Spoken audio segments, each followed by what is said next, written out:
Καλώς ήρθατε φίλες και φίλοι, είμαι ο Δημήτρης και αυτό είναι το podcast Παίξε Μπάλα. Τι θα λέγατε στο σημερινό επεισόδιο να σας δώσω μερικά facts για τη ζωή του Σέρβου ογκόλθου του Denver Nuggets, Νίκολα Γιόκιτς.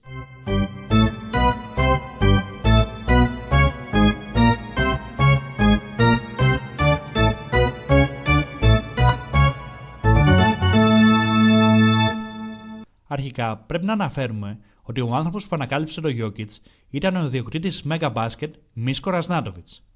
Μια μέρα ο Σέρβος επιχειρηματίας διάβαζε αθλητική εφημερίδα και πρόσεξε πως ένας παίχτης που έπαιζε στα τοπικά πρωταθλήματα είχε σε ένα παιχνίδι 25 πόντους και 20 rebound. Την επόμενη Κυριακή διάβασε ξανά την ίδια στήλη και παρατήρησε ότι είχε την ίδια απόδοση. Έτσι λοιπόν πήρε την απόφαση να ρωτήσει τους σκάουτερ της ομάδας για το ποιος ήταν αυτός ο παίχτης. Βέβαια, κανείς δεν ήξερε. Από εκείνο το σημείο και έπειτα άρχισε να παρακολουθεί την πορεία του στο πρωτάθλημα, ώσπου μια μέρα κατάλαβε ότι πρόκειται για μεγάλο ταλέντο. Τότε έστειλε στο Σόμπορ ένα από τους σκάουτερ του και του είπε να μην γυρίσει εάν δεν τον υπογράψει.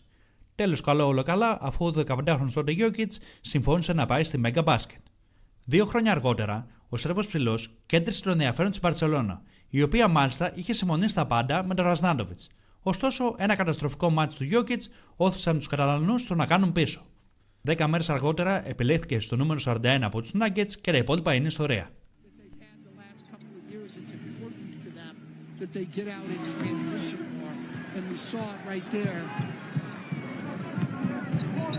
Jokic, and he throws it down. Score that as a dunk. Hey, listen, this is a 7-footer rebounding, leading the break, giving it up, getting it back, and finishing with the slam. And touch the rim, coach.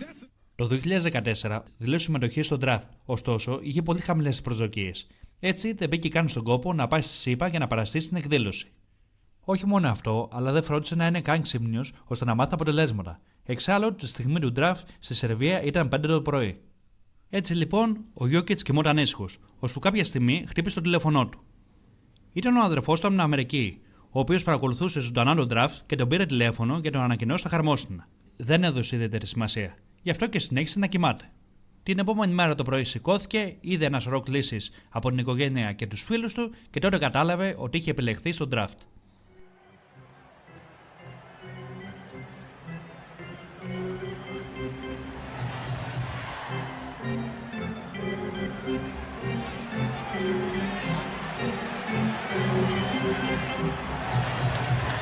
Όπως είπαμε, το 2014 ο Γιόκιτς επιλέχθηκε στο draft, ωστόσο ταξίδεψε στην Αμερική ένα χρόνο αργότερα. Μαζί του πήρε την αγαπημένη του Νατάλια, με την οποία είχε σχέση από 16 ετών. Το 2020 παντρεύτηκαν εν μέσω πανδημίας, ενώ το 2021 και 2024 έκαναν 2 παιδιά. Κάπου εδώ πρέπει να αναφερθούμε και σε μια σημαντική δήλωση του Γιόκιτς. Το να είσαι διάσημος νομίζω ότι αρέσει σε πολλούς, όχι όμως και σε μένα. Όταν τελειώσω την καριέρα μου, εύχομαι να με ξέρει κανείς και τα παιδιά μου να με θυμούνται στο μέλλον μόνο ως πατέρα και όχι ως μπασκετμπολίστα. 23, 14 and 10 for Big Honey. Another triple-double. Spasiba, spasiba. Thanks a lot for joining us, man. That's a Russian. He's the wrong language again. My bad. We apologize. He's not Russian? I thought he was Russian. No, he's not Russian. No, he's not Russian. Serbian. You know Okay. Oh, Serbian. that's right, Serbian. That's right. my God. My bad. Well, that went well. Thank you very much. See you. It's our pleasure. Λίγο πριν κλείσει το σημερινό επεισόδιο, θέλω να αναφέρω 1-2 πράγματα ακόμα για το Σέρβο ψηλό. Αρχικά ήταν εθισμένο στην Coca-Cola αφού έπινε 3 λίτρα την ημέρα, ωστόσο μόλις πήγε στο NBA την έκοψε μαχαίρι. Επίσης, κάποια στιγμή του την είχε πέσει μια ρεσινοδός, του έδωσε ένα χαρτάκι τον αριθμό της και πολύ απλά εκείνος το παρέξε το παράθυρο του αυτοκινήτου του.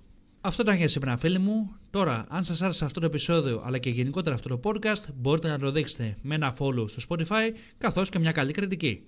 Επιπλέον, ελάτε και στη σελίδα στο Instagram Παίξε Μπάλα _the podcast. Ήμουν ο Δημήτρης και θα τα πούμε στο επόμενο επεισόδιο.